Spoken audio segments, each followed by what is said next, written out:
तो स्वास्थ्य का लाभ भी कमाया जाए और तालियां बजा के अभिनंदन भी किया जाए, तो तालियों में कोई कमी ना रहे।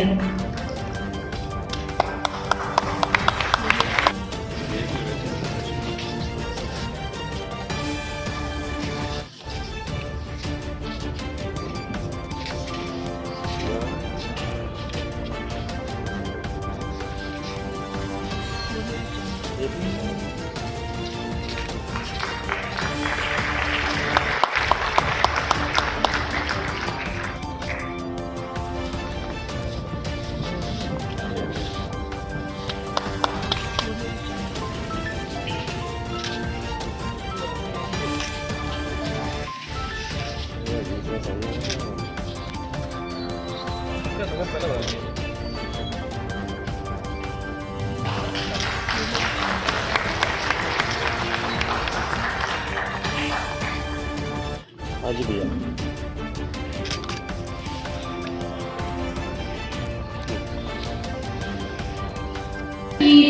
बी.के. बेनीवाल जी, श्री नारायण चोपड़ा जी, हम कल ही मिले थे चोपड़ा जी से घर पे। बहुत बहुत अभिनंदन व हार्दिक अभिनंदन पूर्व महापौर डॉक्टर एस.एन. हर्ष जी, आपका भी हार्दिक अभिनंदन और स्वागत करना चाहूंगी। जेठानंद जी व्यास, आप सभी इनका तालियां बजा के हार्दिक अभिनंदन करते रहें। टेकचंद जी बरड़िया, जुगल जी राठी जी, वीरेंद्र सिंह हाडला, मनोज जी बजाज, अनिल शर्मा जी, अखिलेश प्रताप सिंह जी, और इसके साथ ही मैं जी जान मेहनत लगाई, जी जान से वो लगे रहे, सुबह रात दिन कभी नहीं देखा उन्होंने। जब भी फोन किया फटाफट उस काम को उन्होंने करवाया है। भाई साहब आपका बहुत बहुत आभार। मैं स्वामी जी का हृदय से आभार है कि उन्होंने इस कार्यक्रम के लिए समय दिया और इस कार्यक्रम में हमें पूरा मार्गदर्शन दिया। बहुत आभार। आपने अपने मठ में हमारी बैठकें भी आयोजित करवाई और हमें पूरा सहयोग दिया। हमें एक मानसिक संबल मिला आपसे। मैं सुबुरी जी का भी आभार व्यक्त करना चाहूँगा कि जो उन्होंने बीकानेर के लिए समय निकाला और वो अपने व्यस्त कार्यक्रम में से यहाँ बीकानेर पधारी और अपने ऊर्जावान उद्बोधन से हम सब के अंदर एक अलग ऊर्जा का संचार किया। मेरी आवाज़ थोड़ी बैठी हुई है, 2 दिन के कार्यक्रम में थोड़ा बोल की आवाज़ का कचरा हुआ है। ओम शांति शांति शांति। ओम या देवी सर्वभूतेषु शक्तिरूपेण संस्थिता नमस्तस्यै नमस्तस्यै नमस्तस्यै नमो नमः। ओम या देवी सर्वभूतेषु श्रद्धारूपेण संस्थिता नमस्तस्यै नमस्तस्यै नमस्तस्यै नमो नमः।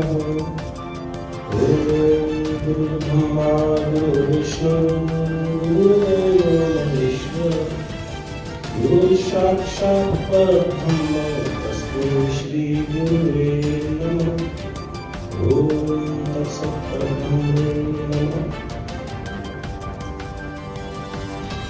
आज का पावन दिवस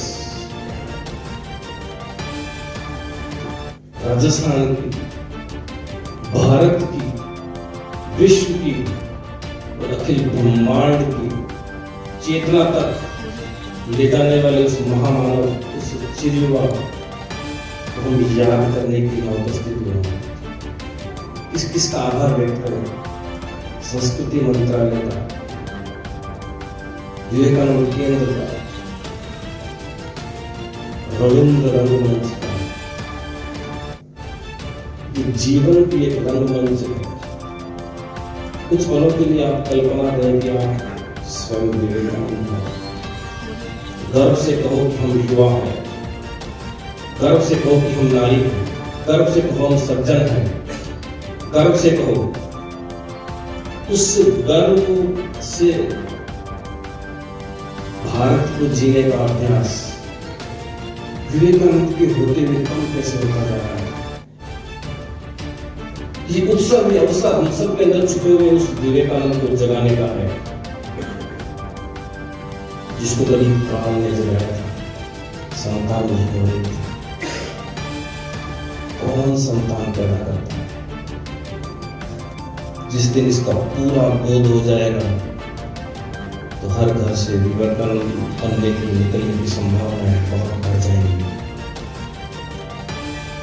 माता पिता दोनों ने मंत्र के पास गए, गुरु के पास गए। गुरु जब गुरु होते हैं ना, तो अलग इशारों से समझाता है। गुरु तुम्हारा शिष्य कुंभ है, घड़ी घड़ी काट देखो, अंदर से सहाय दे बाहर मारे चोट। आज हमने चोट मारी, छोड़ दी। आज आप अपने आज मैं यहाँ आप लोगों के सामने मौजूद हूँ। एक छोटा सा उदाहरण और आपको बताना चाहती हूँ। उदाहरण नहीं, एक्चुअली फैक्ट है।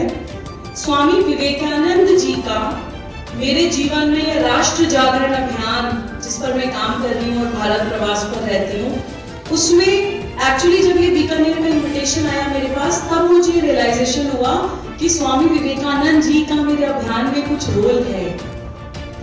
वो मुझे याद कैसे आया, मैं आपको कुछ फैक्ट्स बताती हूँ। बचपन से ही बहुत क्यूरियस थी।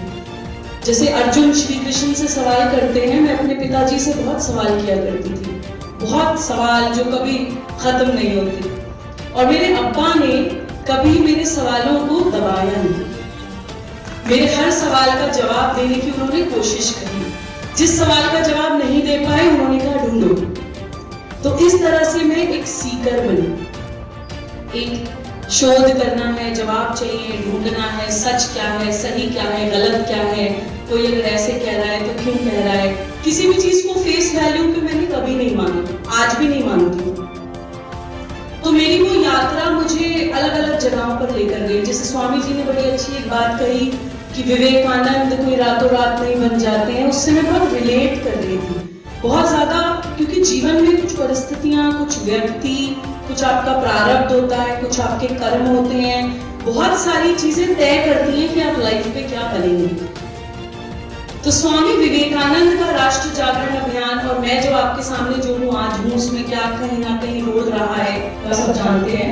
उसको मैंने ज्वाइन किया तो सुदर्शन क्रिया से मैं इंट्रोड्यूस हुई, तो प्राणायाम के बारे में पता चला, वो किया, थोड़े समय छोड़ दिया, थोड़े समय किया फिर छोड़ दिया। उसके बाद थोड़ी और बड़ी हुई, एक बार अपनी नानी के साथ एक नॉन वेज। 2011 में मेरे पिताजी की एक एक्सीडेंट में मृत्यु हो गई। बहुत ज्यादा डिस्टर्ब हो गई, because I have always been my daddy's little daughter. सारे सवाल मन में कभी अपनी माताजी से नहीं पूछती थी, हमेशा।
सुबुही खान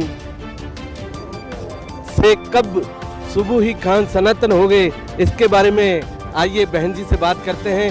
आज ये हमारे बीकानेर पधारे हैं। जैन हिंदुस्तान की ओर से, बीकानेर वासियों की ओर से बहुत बहुत शुभकामनाएं आपको। आप बताइए, सुबुही खान से सुबुही खान सनातन कब हो गई आप? जय हिंद, वंदे मातरम। बीकानेर वासियों को, मेरे सभी भाई बहनों को मेरा सादर प्रणाम। आज मैं राष्ट्र जागरण अभियान की अपनी यात्राओं के अंतर्गत स्वामी विवेकानंद केंद्र द्वारा आयोजित एक विवेकानंद यात्रा चल रही है राजस्थान में, उसमें कार्यक्रम में आई हूँ। आपके सवाल का अगर जवाब दूं कि मैं सुबुही खान से सनातनी कब हो गई, तो मैं उसका ये जवाब देना चाहूँगी कि सनातनी कोई कुछ करके होता नहीं है। सनातन हम बनते नहीं हैं। सनातनी होने की सिर्फ एक अनुभूति होती है, वो एक रियलाइजेशन, एक अवेकनिंग होती है। मैं हमेशा कहती हूँ कि हम लोगों को धर्म का मतलब समझना पड़ेगा। धर्म का मतलब होता है कर्तव्य पालन, परफॉर्मेंस ऑफ ड्यूटी, राइटियसनेस। किसी भी परिस्थिति में जो करना सही है वो धर्म होता है, इसीलिए उसको सत्य सनातन धर्म कहा जाता है। हम लोग कई बार धर्म में और रिलीजन्स में, मज़हब में, पंथ में कंफ्यूज हो जाते हैं। तो वो क्लैरिटी हमें जिस दिन आ जाएगी, उस दिन हमें पता चल जाएगा, हम चाहे जैन हो, बौद्ध हो, पारसी हो, सिख हो, मुसलमान हो, ईसाई हो, हम लोग धर्म से सनातनी ही हैं। मेरा धर्म सनातन है, मेरा मज़हब इस्लाम है और मेरी संस्कृति हिंदू है। ये रियलाइजेशन जिस दिन आपको हो जाएगा, उस दिन कोई कन्फ्यूजन नहीं है, कोई क्लैश नहीं है, कोई लड़ाई नहीं है। क्या सुबुही खान ने वेदों का अध्ययन किया है? देखिए, मुझे लगता है कि वेदों का अध्ययन एक ऑनगोइंग प्रोसेस है। पूरा जीवन बीतने के बाद भी लोग, क्योंकि वो इतना गूढ़ रहस्य है क्रिएशन का या सत्य का या दुनिया का या ब्रह्मांड का, कि मुझे लगता है कि एक जीवन शायद वेदों का अध्ययन करने के लिए कम है। लेकिन जी, मैं वेदांत की, शास्त्रों की, भारतीय संस्कृति की एक छात्रा हूँ, तो मैं डेफिनेटली ज़रूर पढ़ती हूँ और अध्ययन कर रही हूँ। बाल शिक्षा के रूप में जब हम देखते हैं तो यहाँ भारत में नैतिक शिक्षा पढ़ाई जाती थी। क्या मदरसों के माध्यम से नैतिक शिक्षा मिलती है? देखिए, मैं ये मानती हूँ कि 20-25 या कुछ लोग तो कहते हैं 30 करोड़ पॉपुलेशन भारत में मुसलमानों की है, और कुछ राजनीतिक हित साधने वाले लोगों ने उनको अल्पसंख्यक का नाम दे दिया है। मैं हमेशा ये उदाहरण देती हूँ कि मैं अपने माँ बाप की इकलौती बेटी हूँ, मैं एक अकेली बहन हूँ, मेरे 2 भाई हैं, तो क्या मैं अल्पसंख्यक हो गई? तो जब हम कहते हैं कि भारत माता, तो कोई भी बच्चा किसी भी जाति, किसी भी संप्रदाय का हो, भारत में अल्पसंख्यक नहीं है। तो अगर वो अलग नहीं है तो उसकी शिक्षा प्रणाली भी अलग नहीं होनी चाहिए, ऐसा मेरा मानना है। भारत के सभी बच्चों को इक्वल एजुकेशन लेने का अधिकार है।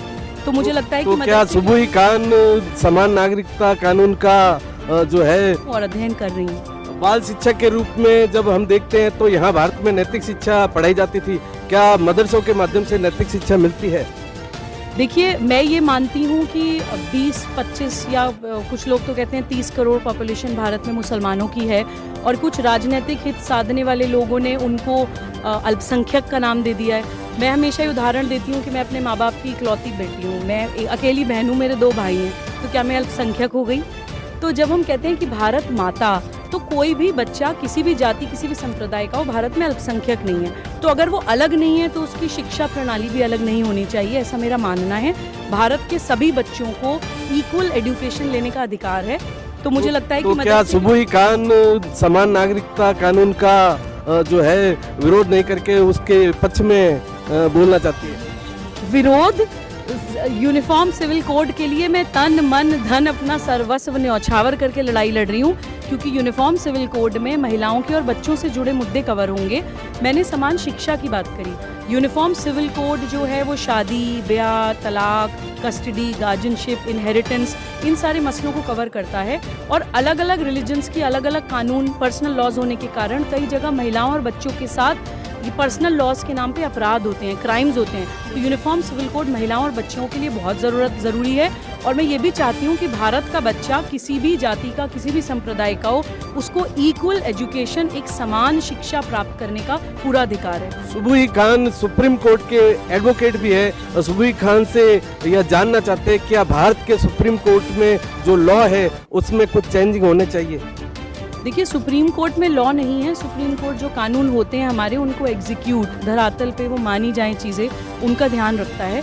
और मैं हमेशा ये कहती हूँ, जैसे हम यहाँ पे विवेकानंद यात्रा में आए हैं, स्वामी विवेकानंद कहते थे कि चरित्र निर्माण से होगा राष्ट्र निर्माण। तो देखिए, सुप्रीम कोर्ट क्या है? Supreme court is a body of people only ना, वहाँ पे भी लोग ही रहते हैं। तो अगर कोई भटका हुआ व्यक्ति किसी उस पोजीशन पे पहुँच जाएगा तो वो भटके हुए ही जजमेंट्स देगा। तो हमें आज समय है, आज की डिमांड है लोगों का चरित्र निर्माण होने की। अगर अवेकन जागृत सनातनी लोग बनेंगे तभी सनातनी जुडिशरी बनेगी, तभी सनातनी ब्यूरोक्रेसी बनेगी, तभी सनातनी राजनीति बनेगी, तभी सनातनी सामाजिक लीडर बनेंगे। तो मुझे लगता है कि किसी इंस्टीट्यूशन को क्रिटिसाइज करने के बजाय हम लोगों को भारत के चरित्र निर्माण पर, जो हम कहीं ना कहीं खो चुके हैं, अपने मूल तत्व को, भारतीयता को, भारतीय संस्कृति को भूल चुके हैं, उस पर ज़्यादा ध्यान केंद्रित करना चाहिए। और राष्ट्र जागरण अभियान में हम पूरे भारत में घूमकर यही कर रहे हैं। बहुत बहुत धन्यवाद।